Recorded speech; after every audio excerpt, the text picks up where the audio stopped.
जैसा आपको विदित है, 27 नवंबर 2020 से किसान आंदोलन दिल्ली के बॉर्डर्स पर चल रहा है। वह उस आंदोलन के दौरान कई प्रकार की गतिविधियां हुई। 4 फरवरी 2021 को सोशल मीडिया मॉनिटरिंग के दौरान एक गूगल डॉक्यूमेंट टूलकिट के बारे में पता लगा जो ट्विटर पर शेयर किया गया था। इस टूलकिट के एक भाग में प्रायर एक्शन के नाम से कुछ एक्शन पॉइंट्स लिखे थे, जैसे 26 जनवरी और उससे पहले हैशटैग के द्वारा डिजिटल स्ट्राइक करना, 23 जनवरी से ट्वीट स्टॉर्म शुरू करना, 26 जनवरी को फिजिकल एक्शन। इसी डॉक्यूमेंट के दूसरे भाग में भारत के सांस्कृतिक धरोहर जैसे योग और चाय को हानि पहुंचाना और भारतीय दूतावास को टारगेट करने जैसे कार्य उल्लिखित है। इस टूल किट में दिए गए समयबद्ध एक्शन पॉइंट और कार्यक्रम को जब दिल्ली में घटित वास्तविक घटनाक्रम के परिप्रेक्ष्य में देखा गया तो बात प्रत्यक्ष रूप से दिखी कि दिए गए एक्शन प्लान को हुबहू निष्पादित किया गया और अमल में लाया गया। इन सभी तथ्य को मद्देनजर रखते हुए दिल्ली पुलिस ने एफआईआर नंबर 49/21 दर्ज की और साइपैड द्वारा इसका इन्वेस्टिगेशन किया जा रहा है। जांच के दौरान इस टूल किट के ऑनलाइन मौजूद स्क्रीनशॉट्स की पड़ताल की गई और जांच में पर्याप्त जानकारी मिलते ही इस टूल किट गूगल डॉक्यूमेंट की एडिटर निकिता जैकब के विरुद्ध कोर्ट से सर्च वारंट जारी कराकर केस के आईओ समेत एक टीम को मुंबई भेजा गया और तलाशी के दौरान उनसे 2 लैपटॉप और एक आईफोन मिले। जांच में यह भी बात निकल के आई कि खालिस्तानी समर्थित संगठन पोएटिक जस्टिस फॉर फाउंडेशन के एमओ धालीवाल ने अपने कनाडा में रह रही सहयोगी पुनीत के जरिए निकिता जैकब से संपर्क किया और मकसद था कि रिपब्लिक डे के दिन ग्लोबल डे ऑफ एक्शन करना और उससे पहले और बाद में ट्वीट स्टॉर्म और डिजिटल स्ट्राइक करना। 11 जनवरी 2021 को ask why India campaigners poetic justice foundation ने एक जूम मीटिंग का आयोजन किया, जिसको निकिता, शांतनु, एमओ धालीवाल व अन्य व्यक्तियों ने अटेंड किया। इस मीटिंग के दौरान निर्णय लिया गया कि इस कैंपेन को विश्व स्तर पर फैलाया जाए और धालीवाल का मकसद इस मुद्दे को बड़ा बनाना और किसानों के बीच असंतोष व गलत जानकारी फैलाना था। यहां तक कि एक किसान की मौत को भी गोली से हुई मौत बताया गया। सर्च में यह भी बातें सामने आई कि निकिता और उसके साथी शांतनु और दिशा ने टूल किट गूगल डॉक्यूमेंट बनाया था। शांतनु का बनाया गया ईमेल अकाउंट इसका ओनर है और यह भी बात निकल के आई कि एक व्हाट्सएप ग्रुप से जुड़े थे ये सभी, जो कि 6 दिसंबर को क्रिएट किया गया था। बेंगलुरु टीम में दिशा को इंटरोगेट किया गया और उसके फोन से महत्वपूर्ण जानकारी निकालने में सफलता मिली। इस जानकारी से स्पष्ट हुआ कि दिशा ने अपने साथियों शांतनु और निकिता जैकब के साथ मिलकर टूल किट गूगल डॉक्यूमेंट को बनाया और लोगों में प्रेषित किया। दिशा की जो फ्रेंड फ्राइडे फॉर फ्यूचर नामक पर्यावरण आंदोलन से जुड़ी है, उसने ही ग्रेटा थनबर्ग को टेलीग्राम पर यह टूल किट भेजी है। शुरुआती जांच में यह भी बात पता चल रही है कि फोन का काफी डेटा डिलीट किया जा चुका है और दिशा के टेलीग्राम चैट से यह भी बात पता चलती है कि 3 फरवरी को ओनर्स राइट लेकर टूल किट डॉक्यूमेंट से जुड़े अकाउंट और लिंक हटा दिए गए हैं। इन तथ्यों के आधार पर दिशा को 13 फरवरी को बेंगलुरु से उनकी माता और लोकल थाने के एसएचओ की मौजूदगी में गिरफ्तार किया गया।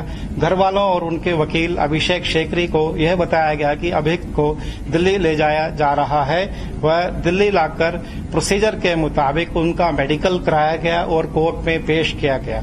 कोर्ट में अभियुक्त पक्ष को रखने के लिए वकील मौजूद थे और यह बात कोर्ट के ऑर्डर में भी अंकित है। निकिता जैकब और शांतनु के लिए क्योंकि वे नहीं मिल पा रहे हैं और एनपीडब्ल्यू जो है वो इशू कराए गए हैं और बाकी इन्वेस्टिगेशन अभी प्रोग्रेस में है। Company about profile. सर ये आपस में कैसे एक दूसरे को जानते हैं? सर शांतनु का प्रोफाइल बता। सर एक सवाल ये है सर कि ऐसी क्या लाइनें थी जो सेडेशन के चार्जेस लगे, क्या प्रोसेस थी, क्या वर्ड थे जो कि इसमें देशद्रोह का मामला था? शांतनु बेसिकली ग्रेजुएट इंजीनियर है और बीड में रहने वाले हैं। ये पुणे में भी इनका एक रिहायशी स्थल है। ये एक एनजीओ एक्सआर चैप्टर से जुड़े हुए हैं जिसमें निकिता भी जुड़ी हुई है। एक्सआर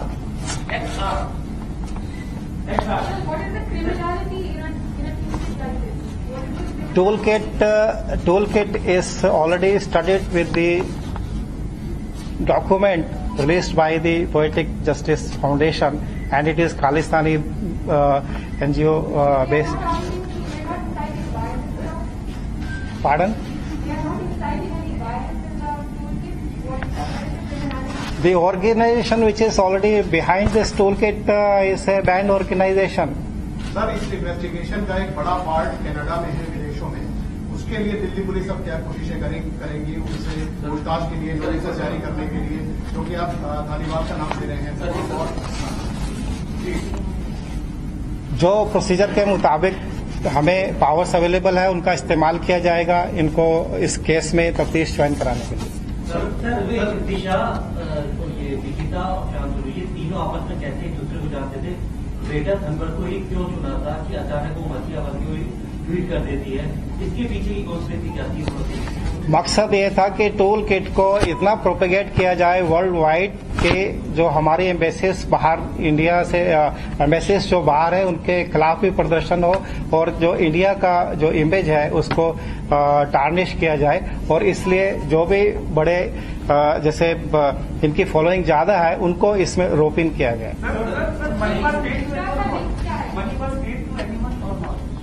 अभी ऐसा कोई तथ्य जानकारी में नहीं आया। Sir, there is a person called Peter Frederick. His name has cropped up for his alleged links with Khalistani extremists. So, who is Peter Frederick and how is he associated with this?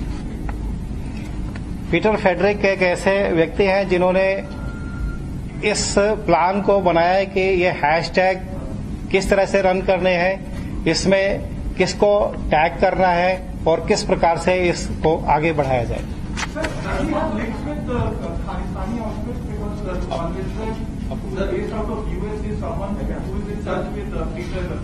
इसमें मेरे साथ DCP मनीषी चंद्रा हैं, वे कुछ प्रकाश डालें।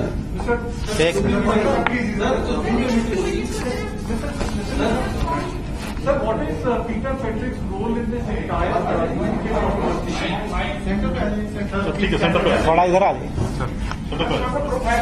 ठीक पूरा नाम क्या है सर? मेरा सवाल है, पुनीत का पूरा नाम बता। ये सवाल मेरा है, जो जूम पर मीटिंग हुई उस मीटिंग में क्या ग्रेटा की शामिल थी? अभी एक एक करके See, we can answer one by one. Your query was about? Peter Frederick. Right. Who is Peter Frederick? How is he associated with this toolkit?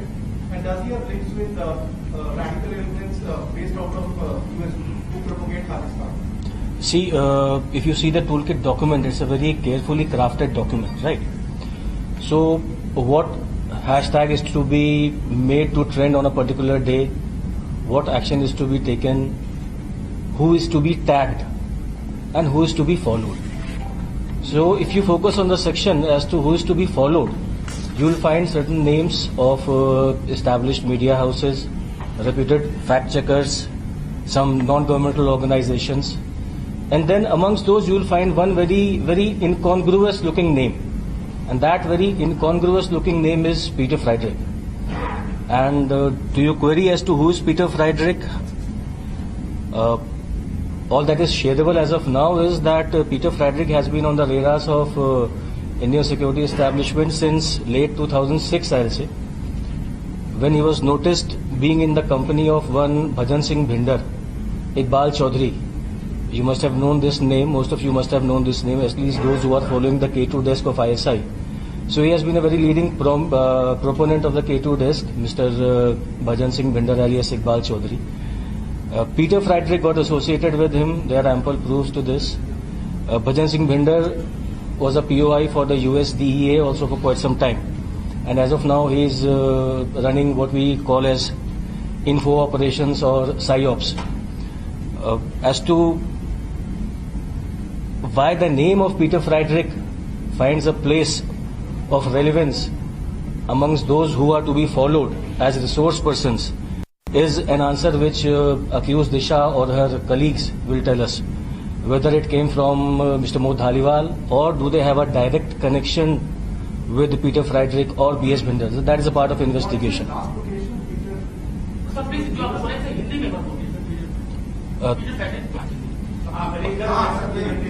आप इस टूलकिट डॉक्यूमेंट को देखेंगे तो ये बहुत ही ध्यान से और बहुत ही विवेक के साथ बनाया हुआ डॉक्यूमेंट है, सोच समझ के साथ बनाया हुआ डॉक्यूमेंट है। किस दिन क्या गतिविधि करी जानी है, किस दिन कौन सा हैशटैग को ट्रेंड कराया जाना है, किसको फॉलो करना है, किसको टैग करना है, ये बहुत ही विस्तार से इसमें बताया हुआ है।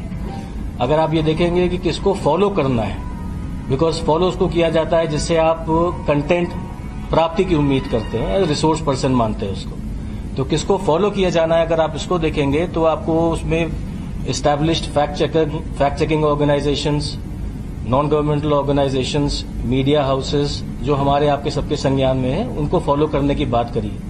उन्हीं के बीच में एक अटपटा सा नाम दिखेगा आपको, दैट इज पीटर फ्रेडरिक। सो अब आपका सवाल ये है कि पीटर फ्रेडरिक साहब कौन है, तो इंडियन सिक्योरिटी एस्टैब्लिशमेंट इनको जानता है 2005-6-7 से। इनका नाम उभरा था, एक भजन सिंह भिंडर साहब है, बीएस भिंडर एलियस इकबाल चौधरी जो आईएसआई की K2 डेस्क के बहुत पुराने प्रोपोनेंट रहे, उनके साथी होने की वजह से इनका नाम 2006-7 से इंडियन सिक्योरिटी एजेंसीज के रडार पे रहा है। पीटर फ्रेडरिक साहब कई सारे ऑर्गेनाइजेशंस चलाते हैं बीएस भिंडर साहब के साथ, और बीएस भिंडर साहब खुद पहले कभी ड्रग्स की स्मगलिंग के लिए, कभी फायर आर्म की पेडलिंग के लिए, काफी लंबा इनका इतिहास रहा है। At one point of time USDA के भी ये POI रहे थे बीएस भिंडर। खुद को कभी मलेशिया का बताते हैं, कभी बाकी कंट्रीज का बताते हैं। अब प्रश्न सिर्फ ये है कि पीटर फ्रेडरिक का नाम एज अ रिसोर्स पर्सन इस पर्टिकुलर टूल किट में क्यों डाला गया, क्या ये मोहद धालीवाल के कहने पर डाला गया या दिशा, निकिता एंड बाकी सबका इनसे कोई डायरेक्ट कनेक्शन भी है, एंड थ्रू इनके बीएस भिंडर से कोई डायरेक्ट कनेक्शन है। So that is a matter of investigation.